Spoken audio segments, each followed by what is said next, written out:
Last time मैं आपको national news पे डिबेट पे मिली थी। क्या पता मैं शराब पीती हूँ, क्या पता मैं घूमती तो हूँ, आप शराब ले पीती जाती हैं? हूँ। हाँ मैं पीती हूँ। बहुत अच्छा। तो मेरे कपड़ों से आप मेरे कैरेक्टर को जज नहीं कर सकते। तो आपने शराबियों से बात करने बैठा दिया मेरे को आज। मेरे आज और उस टाइम पे मैंने आपके लिए कुछ गलत बोला था। जब मैं सोचती थी कि ये बाबा सब ढोंगी होते हैं, मतलब बाबा कुछ नहीं होते, जो होते हैं बस कृष्णा ही है सब कुछ, बाबा नहीं होते हैं। बट जब मैं यहाँ पे आई वृंदावन और मैं आपके आश्रम में आई और यहाँ की सेवा को देखी, जिस तरीके से आप इतनी विध माताओं की सेवा करते हो, इतने सारे बच्चों का लालन पालन कर रहे हो, और तो और पूरा टाइम आपका 24 घंटे जो आपका किचन ओपन रहता है और इतने लोग प्रसाद के रूप में भोजन ग्रहण करते हैं, वो देखकर मेरी सोच बिल्कुल ही चेंज हो गई है। और आपको जब मैंने नेशनल न्यूज़ पे देखा था तो मुझे आपको देखते ही लगा था यार मैं कुछ गलत बोल रही हूँ। आप में ना कृष्णा की झलक दिखी मुझे, और पहली बार ऐसी लाइफ में है कि मैं अगर किसी को मानती हूँ तो वो आप हो, और इतनी दूर से दोबारा आपसे मिलने आई हूँ मैं यहाँ पे। मैं आपका परिचय करा दूं। मैं एक बार न्यूज में गया था, जिस न्यूज में एक बहन ने बोला था कि मैं शराब पीती हूँ, है ना, वो शराब पीने वाली बहन के बगल में यही बैठी थी, है ना। तो उस समय ये मेरे से सवाल मैंने कर नहीं रही बोला थी। था कि मैं शराब पीती हूँ। हाँ, आपने नहीं उन्होंने बोला, बोला नहीं था, आपने नहीं yes, बोला, yes, आप उनके बगल में बैठी थी। हाँ जी। उस समय न्यूज में एंकर में ये भी थी मेरे सामने डिबेट में। जी। तब ये गौरी गोपाल को जानती नहीं थी, तो ये बहुत क्रॉस क्वेश्चन कर रही थी उस समय कि ये गलत है वो गलत है, लेकिन जब यहाँ के देखा तो देखो इन्हें सब अच्छा लगा। जी बिल्कुल। तो मेरा आपसे एक प्रश्न है। भगवान का दिया कृष्णा को मैं बचपन से ही मानती हूँ बहुत ज़्यादा, और उनका टैटू भी करवाया अपने हाथ पे। जी। तो मैं ये कहना चाहती हूँ कि भगवान का दिया सब कुछ है, अच्छा घर है, परिवार है, गाड़ी है, फेम है, नाम है, पैसा है, बट सुकून नहीं है।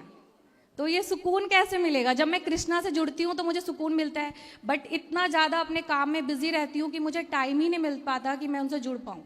तो उसके लिए क्या जब करें? से आप वृंदावन आने लग गई हैं, जब से आप थोड़ा कथा सुनने लग जाएंगी जी तो आप देखेंगे कि आपको बहुत सुकून मिलेगा। कथाएं सुनिए, जी वृंदावन से जुड़े रहिए और कथाएं सुनते रहिए। धीरे धीरे आप इतना परिवर्तित अपने आप को देखेंगी, बदली हुई, कि आप सोच नहीं सकती। हम ना कोई यहाँ पर कोई किसी को टैबलेट नहीं देता, कोई इंजेक्शन नहीं है, लेकिन फिर भी लोगों का हृदय ना परिवर्तित हो जाता है। मैं आपको बताऊं,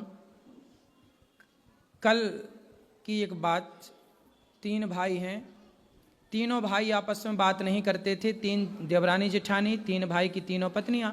उनका परिवार बिल्कुल टूटने की कगार में था। बिल्कुल तीनों भाई अलग एक दूसरे के खिलाफ, तीनों पत्नियां अलग एक दूसरे के खिलाफ। लेकिन मैंने केवल उनके साथ आधा घंटा समय दिया, और उस आधा घंटा में उनके वर्षों, मतलब 10-10, 15-15 साल पुराने घाव आधे घंटे के अंदर मैंने भर दिए, और वो मिलजुल के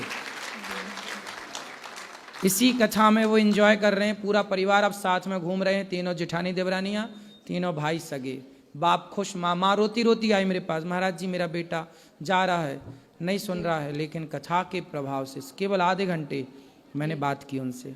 देखो ये प्रभाव है। तो आप सुनिए कथाएं, आपको पता ही नहीं लगेगा कि आप कब बदल गई। वैसे भी देखो, हम न्यूज पहुंचे तो उतने से इतना परिवर्तन हुआ कि आप खिंची चली आई वृंदावन। जी बिल्कुल। ऐसी परिवर्तन होगा कथाओं से।